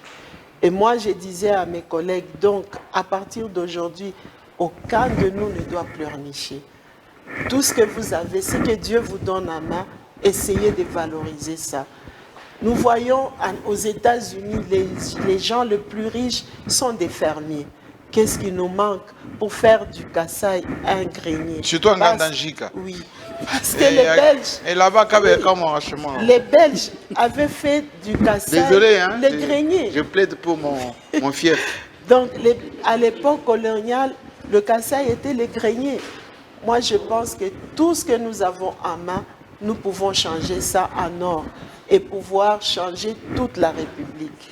On m'a dit, il y a d'autres qui m'ont dit, non, il n'y a pas de route. Non, c'est là, nous devons savoir comment faire notre plaidoyer. Quand vous allez, comment vendre. On te dit que ton bois à toi coûte plus cher que même le cuivre. Mais essaye de chercher, de rentrer encore dans cette société-là et d'essayer de travailler avec, de faire un joint venture. Tu leur dis, vous prenez le bois, vous me prenez 100 mètres cubes, vous me faites une route avec 30 mètres cubes et vous prenez... Donc, il faut essayer de réfléchir. Je pense que le jour que nous allons tous réfléchir de question cette de leadership. Façon, oui. Nous allons changer notre Un petit séminaire comme ça de moi, renforcement des capacités. Maman Fifi Masuka, moi je vis sur le net. Depuis que je suis ici, j'ai posté beaucoup d'éléments. Et d'ailleurs, ça me cause aussi beaucoup de problèmes. Mais il y a une remarque qui revient souvent. Richard Mouyej. Ça vous pose des problèmes de quel côté? Que vous ne faites que continuer en fait les œuvres de Richard Mouyej. Richard Mouyej, voilà, ça me crée beaucoup de problèmes. Alors je voudrais bien savoir, est-ce la continuité de l'État, simplement, ou il y a une sorte de guéguerre entre vous? Je ne comprends pas, vous êtes tous à la baie. C'est quoi cette histoire de guéguerre entre Richard Mouyej et vous? Je n'y comprends rien, essayez un peu d'éclairer la lanterne, surtout de mes téléspectateurs, ceux qui me suivent. J'aimerais bien qu'ils puissent vraiment bien ouvrir les oreilles et les yeux, parce que s'ils nous regardent, pour comprendre qu'est-ce qui se passe et comprendre que la femme que je suis, j'aime cette province de tout mon cœur et c'est pourquoi je travaille pendant le peu de temps. Nous avons été avec M. Mouyej ici de 2015 à 2020, quand il est parti. Alors qu'on puisse me montrer qu'est-ce que nous avons fait pendant ces 5 ans-là, si c'est comparable à ce que je suis en train de faire. La continuité de quoi? Qu'est-ce que je suis resté continué? On parle de l'aéroport. Oui, c'est l'œuvre de Richard Mouyej. Je montre ceci, c'est l'œuvre de Richard Mouyej. J'aimerais que M. Mouyej soit là. S'il connaît même le plan de cet aéroport-là. Oui, j'étais écarté, mais j'étais utilisé par moment à cause vraiment de mon savoir-faire. Cet aéroport, lui, il avait commencé avec les Grecs. Et ces Grecs, c'était la province qui était en train de payer, d'affréter les avions, de donner tout à ces Grecs-là. Je crois que Yalisano est ici. Ça n'a pas marché. On a changé. C'est maintenant A1 Builders qui a pris le contrat, qui a racheté le contrat chez les Grecs dont on nous avait amenés ici. Donc, l'aéroport qu'on est en train de faire là, M. Mouyej ne connaît pas le plan. Le plan, c'est moi qui discutais avec M. Rahim dans mon bureau. Bien sûr, il a commencé l'aéroport. Commencer, ce n'est pas terminé. Surtout quand vous ne payez pas. Oui, on va le dire.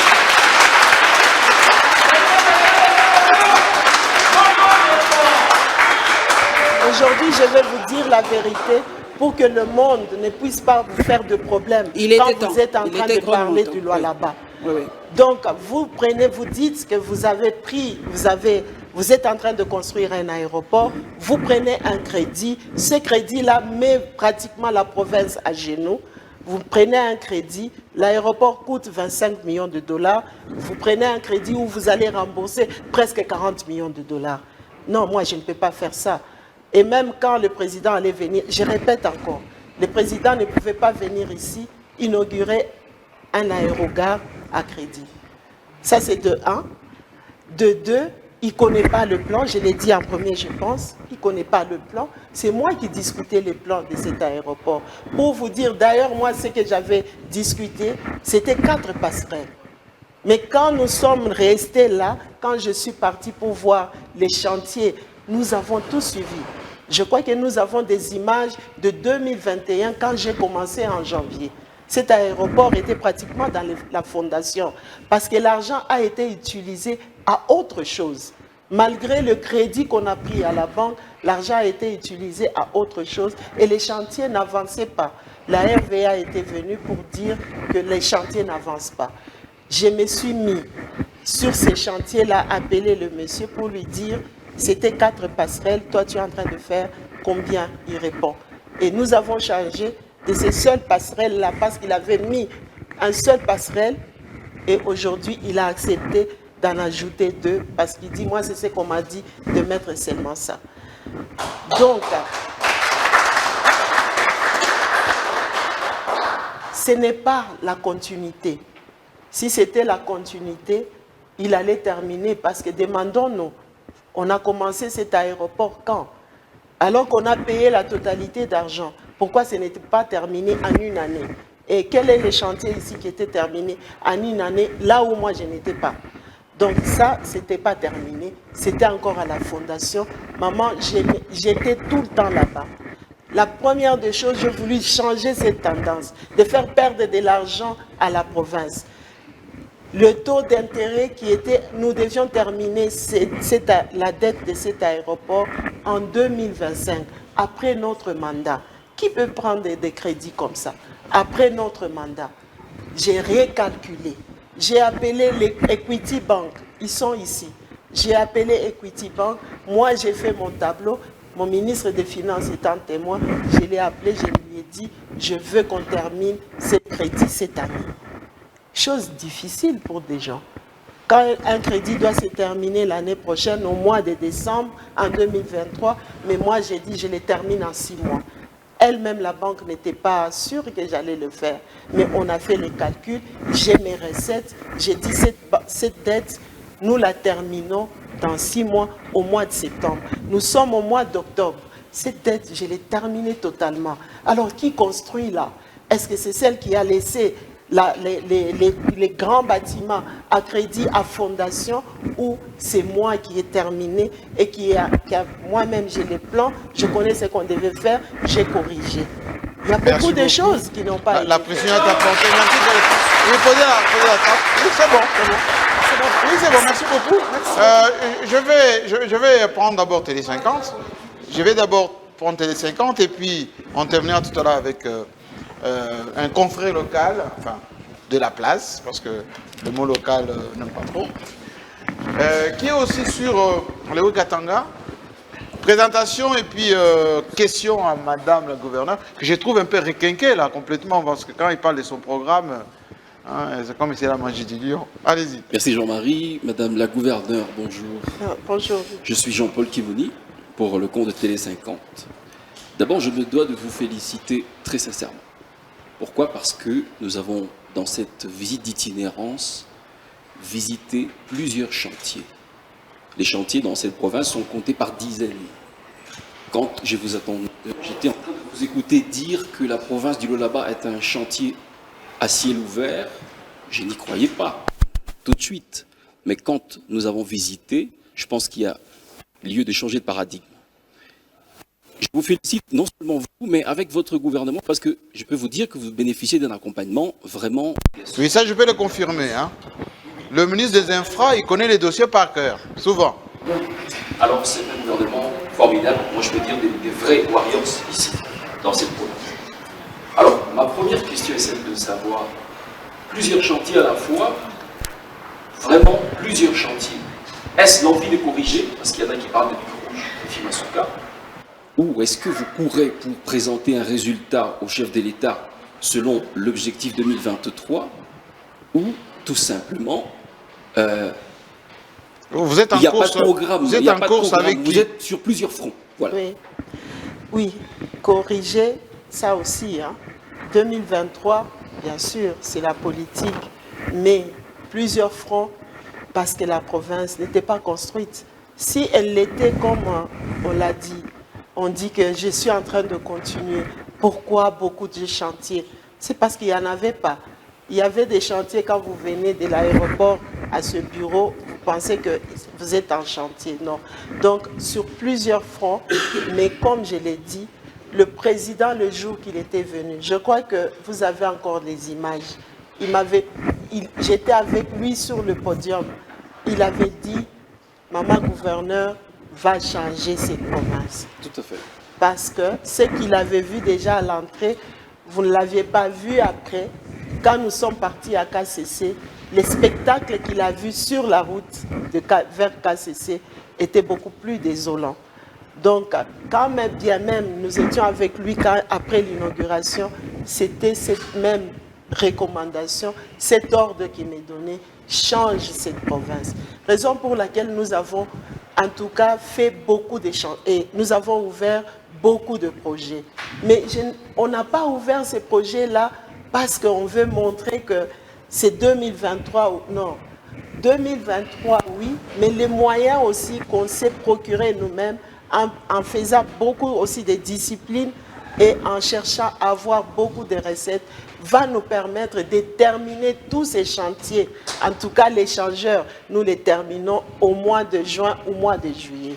Tous les projets que nous avons commencés, les projets à caractère public, d'habitude, ça prend 2 à 3 ans.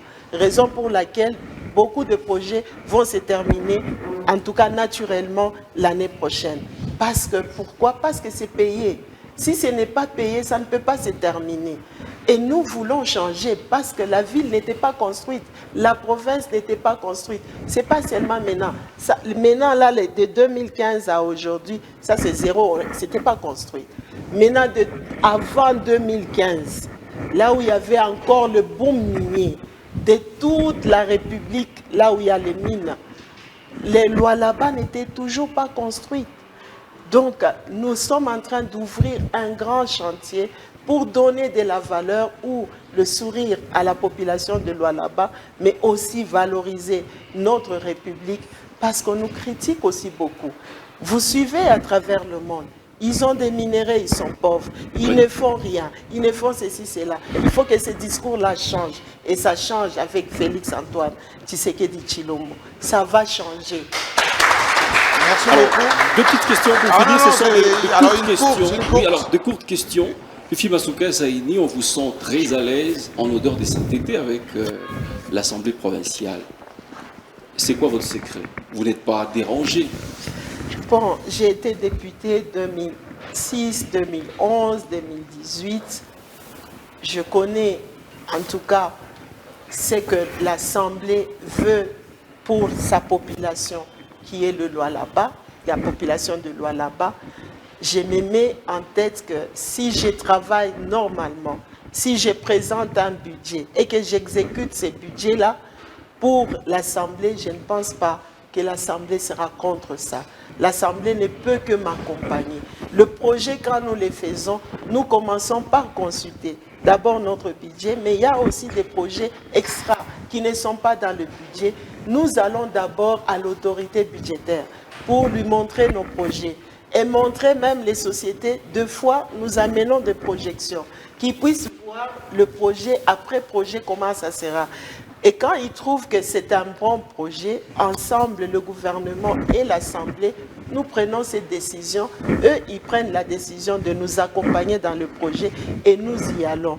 Ils nous suivent pas à pas pour demander à quel niveau vous êtes, d'exécution d'abord de votre budget, ainsi spécialement de projets dont vous lancez. Parce que la honte ne sera pas seulement pour la province, la honte sera aussi pour l'Assemblée. Raison pour laquelle ils nous suivent, ils font leur contrôle. Avant d'ailleurs, ils ne le faisaient pas. Et c'est pour ça que vous avez accéléré les travaux de leur palais, là, leur bureau. Moi, j'ai visité, c'est top, hein, c'est plus que toutes les provinces. Mais même à l'Assemblée nationale à Kinshasa, les députés n'ont pas autant de bureaux et de telle qualité. Encore une fois, je suis encore fière, Madame Odia, de dire que l'Assemblée, là, c'est encore un chantier laissé, un chantier non payé, que j'ai en tout cas avec mon gouvernement. Non payé, vous dites. Nous avons payé totalement la dette. Nous avons... Ça a commencé, ce chantier-là a commencé depuis, je pense, 2016. Hein. Pourquoi on ne l'a pas fini pendant toutes ces années? Pourquoi on ne l'avait pas fini? Parce que ce n'était pas payé.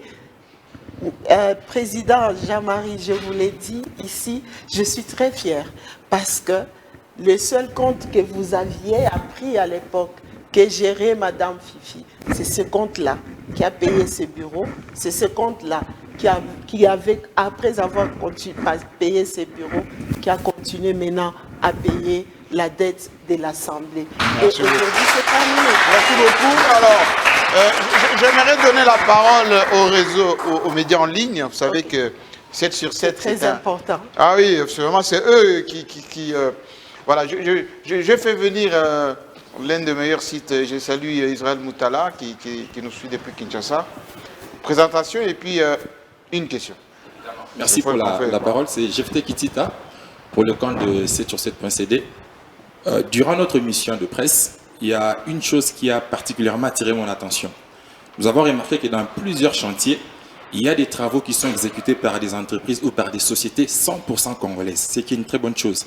Je voulais savoir qu'est-ce qui vous a motivé ou qu'est-ce qui vous motive à faire confiance à l'expertise congolaise. Bon, je pense deux côtés. Côté maman et côté aussi professionnel. Moi-même, je me rappelle quand j'avais fini les études, c'était très difficile de trouver du travail. On me demandait toujours l'expérience. Alors, quand je peux donner aussi cette chance à nos enfants d'avoir l'expérience, je prends en tout cas 100% de les aider d'aller de l'avant. La société qui m'a accompagné, quand le président m'a demandé de continuer à travailler, c'était des sociétés congolaises. Ceux qui viennent d'ailleurs, ils avaient peur, même d'entrer dans ce bureau. Mais vous, nos enfants, vous m'aviez fait confiance et c'est ces sociétés-là congolaises qui m'ont fait confiance. Je leur demande aujourd'hui de continuer, les jeunes, les ingénieurs, les agronomes, de construire, de créer leur société parce que nous pouvons les accompagner aujourd'hui. Je n'aimerais pas voir des enfants demain, s'il va en Zambie aussi, pour demander le travail, qu'on lui demande l'expérience. Si on lui demande, nous donnons des contrats, des sociétés d'autres pays. Nous voulons aussi que quand nos enfants vont aux États-Unis, qu'on leur donne aussi les contrats. Quand ils vont en Chine, qu'on leur donne aussi les contrats. Mais on va leur demander l'expérience. J'ai reçu beaucoup de gens ici qui viennent d'ailleurs, qui m'apportent des tas de syllabus, des photos. Alors, nos enfants aussi, ils auront des photos de ponts béton qui vont montrer des routes qu'ils sont en train de faire. Vous les avez visitées. Merci beaucoup. Je vous invite encore à venir visiter les immeubles. Merci, merci beaucoup. Merci. Alors, avant que notre confrère de l'Olaba termine cette émission, j'aimerais que John Chitende, un des warriors de la presse de Kinshasa, juriste de son État. Ah oui. Vous avez, madame? Jean-Marie Kassamama a présenté, c'est John Chitende, les reflets de la ville de Kinshasa, Kin 24. Alors, madame, vous avez lancé beaucoup de travaux, c'est vrai, mais on vous reproche souvent de vous focaliser sur Kolwezi. Kolwezi n'est pas le Lualaba. À la limite, c'est le territoire de Muchacha. Je ne prendrai pas d'autres territoires, je prends seulement les territoires de Sandoa. Donnez-nous, citez-nous deux grandes réalisations signées. Ça me dit quelque chose, ça. Une petite polémique là-bas. Je ferme les guillemets. Déjà, c'est très encourageant hein, parce que vous n'étiez jamais venu. Donc aujourd'hui, vous avez eu à voir ce que je fais réellement, malgré tout ce qu'on vient vous raconter sur vos plateaux. C'était pour moi une façon de vous faire parler des réalités que vous avez vues. Malheureusement, vous n'avez pas eu le temps d'arriver à Sandoa. C'est loin. Aller à Sandoa. Les personnes qui disent que Sandoa... Prochainement, je prendrai un hélicoptère. Parce qu'il n'y a pas de route pour y aller. Non, c'est loin, monsieur. Vous savez que je peux dire, j'avais demandé au chef. D'ailleurs, beaucoup de fois, on me reprochait à chaque fois que j'allais à Kin, pourquoi j'allais voir le président. Parce que j'allais lui donner les rapports. Le Lualaba, c'était tous les jours.